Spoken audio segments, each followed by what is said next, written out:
Welcome to SandCity Sport, to the business, folks. Listen, folks, anybody can be an expert in the off-season. It doesn't take much to be a guru when nothing's going on. And in this modern NFL and world of sports more broadly, with all of these analytics and number crunchers running around, folks can give 10, 20, 30, 40 million dollars to a quarterback like Danny Dimes because of some prescient insight they and only they have. Meanwhile, a running back like Saquon Barkley can get left out in the cold. Again, because of all of these alleged enlightened thinkers, folks can do all that stuff and rest on their laurels.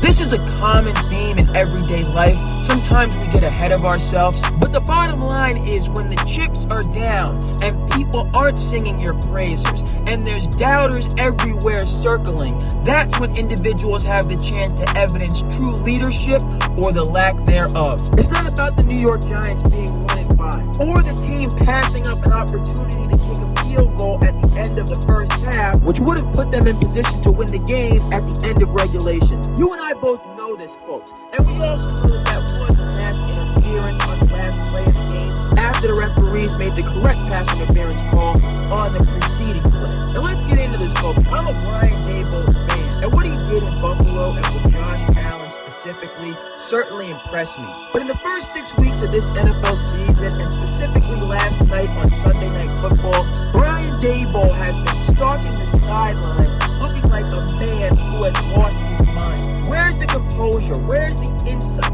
Where is the steady hand for Daboll and this New York Giants team that needs all of these things? And Daboll is not alone here in the Northeast. Everybody knows what's going on in the Commonwealth and the absolute disaster that the Patriots season has been to date. We've spoken about this and the need to look to the future, specifically the college quarterbacks who are going to be available in this NFL draft. But that's not what I'm getting at specifically here.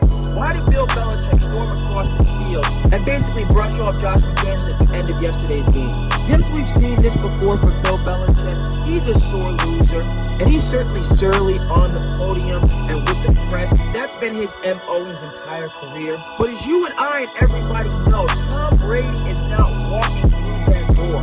And the point is, Bill Belichick can no longer get away with these antics, with the media, and more importantly, with his players, in an era in which the Patriots are no longer winning.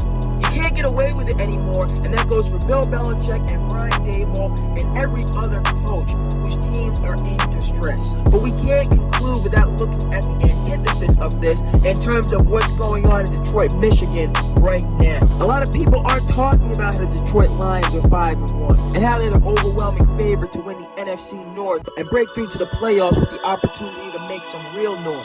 Yes, the Detroit Lions this season look like a team poised to make a breakthrough, which is all directly attributed to the underappreciated leadership of a one Mr.